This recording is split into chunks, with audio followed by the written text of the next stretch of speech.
ನಮಸ್ಕಾರ ಸ್ನೇಹಿತರೆ, welcome to CTV Karnataka. ನಮ್ಮ ಚಾನಲ್ಗೆ ಸಬ್ಸ್ಕ್ರೈಬ್ ಮಾಡ್ಕೊಂಡಿಲ್ಲ ಅಂದ್ರೆ ಈಗಲೇ ರೆಡ್ ಕಲರ್ ಸಬ್ಸ್ಕ್ರೈಬ್ ಬಟನ್ ಅನ್ನು ಕ್ಲಿಕ್ ಮಾಡಿ.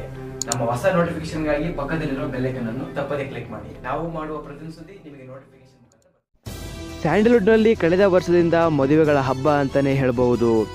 ನಟಿ ಮೇಘನಾ ರಾಜ್, ಚಿರಂಜೀವಿ ಸರ್ಜಾ, ದಿಗಂತ್ ಐಂದ್ರಿತಾ ಸೇರಿದಂತೆ ಸಾಕಷ್ಟು ಸ್ಯಾಂಡಲ್ವುಡ್ ಮಂದಿ ದಾಂಪತ್ಯ ಜೀವನಕ್ಕೆ ಕಾಲಿಟ್ಟಿದ್ದಾರೆ. ಈಗ ಇನ್ನೊಬ್ಬ ನಟಿಯ ಸರದಿ.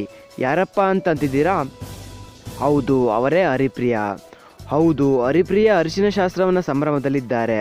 ಅದ್ದೂರಿಯಾಗಿ ಆಚರಿಸಿಕೊಂಡಿದ್ದಾರೆ. ಅರಿಶಿನ ಶಾಸ್ತ್ರದ ಫೋಟೋಗಳನ್ನು ಸೋಷಿಯಲ್ ಮೀಡಿಯಾದಲ್ಲಿ ಶೇರ್ ಮಾಡಿಕೊಂಡು ಅಭಿಮಾನಿಗಳಿಗೆ ಒಂದು ಶಾಕನ್ನು ನೀಡಿದ್ದಾರೆ. ಅಂದಹಾಗೆ ಮದುವೆ ಆಗುತ್ತಿರುವ ಹುಡುಗ ಯಾರು ಗೊತ್ತಾ? ಹೌದು, ಮಜಾ ಟಾಕೀಸ್ ಖ್ಯಾತಿಯ ಸೃಜನ್ ಲೋಕೇಶ್. ಸೃಜನ್ಗೆ ಮದುವೆಯಾಗಿದ್ದರೂ ಎರಡನೇ ಮದುವೆ ಆಗ್ತಿದ್ದಾನಲ್ಲಪ್ಪ ಅಂತ ಶಾಕ್ ಆಗಬೇಡಿ. ಇದು ನಿಜವಾದ ಮದುವೆ ಅಲ್ಲ ಫ್ರೆಂಡ್ಸ್, ಇದು ಒಂದು ಸಿನಿಮಾದ ಮದುವೆ.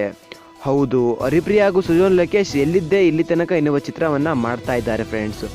ಈ ಚಿತ್ರದಲ್ಲಿ ಸೃಜನ್ಗೆ ಜೋಡಿಯಾಗಿ ಹರಿಪ್ರಿಯಾ ನಟಿಸ್ತಾ ಇದ್ದಾರೆ.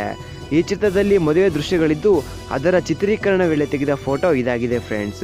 ಎಲ್ಲಿದ್ದೇ ಇಲ್ಲಿ ತನಕ ಚಿತ್ರವನ್ನು ಸೃಜನ್ ಲೋಕೇಶ್ ನಿರ್ಮಾಣ ಮಾಡುತ್ತಿದ್ದು ತೇಜಸ್ವಿ ಅವರು ನಿರ್ದೇಶನ ಮಾಡ್ತಾ ಇದ್ದಾರೆ. ಆದರೆ ಇದು ನಿಜವಾದ ಮದುವೆ ಆಗಿರುವುದಿಲ್ಲ. ಇದು ಒಂದು ಸಿನಿಮಾಗಾಗಿ ತೆಗೆದ ಒಂದು ಮದುವೆ ಅಂತಲೇ ಹೇಳ್ಬೋದು. ಈ ವಿಡಿಯೋ ಬಗ್ಗೆ ನಿಮ್ಮ ಅನಿಸಿಕೆ ಮತ್ತು ಅಭಿಪ್ರಾಯಗಳನ್ನು ನಮ್ಮ ಕಮೆಂಟ್ ಬಾಕ್ಸ್ನಲ್ಲಿ ಕಮೆಂಟ್ ಮಾಡಿ. ಈ ಒಂದು ವಿಚಾರವನ್ನು ದಯವಿಟ್ಟು ಎಲ್ಲ ಕಡೆ ಶೇರ್ ಮಾಡಿ. ಮತ್ತಷ್ಟು ವೀಡಿಯೋಸ್ಗಳಿಗಾಗಿ ನಮ್ಮ ಚಾನಲ್ ಫ್ರೀಯಾಗಿ ಸಬ್ಸ್ಕ್ರೈಬ್ ಮಾಡ್ಕೊಳ್ಳಿ. ಮುಂದಿನ ಒಂದು ವೀಡಿಯೋಸ್ಗಳಲ್ಲಿ ಸಿಗೋಣ. ಅಲ್ಲಿವರೆಗೂ ನೋಡ್ತಾ ಇರಿ CTV Karnataka. Thanks for watching.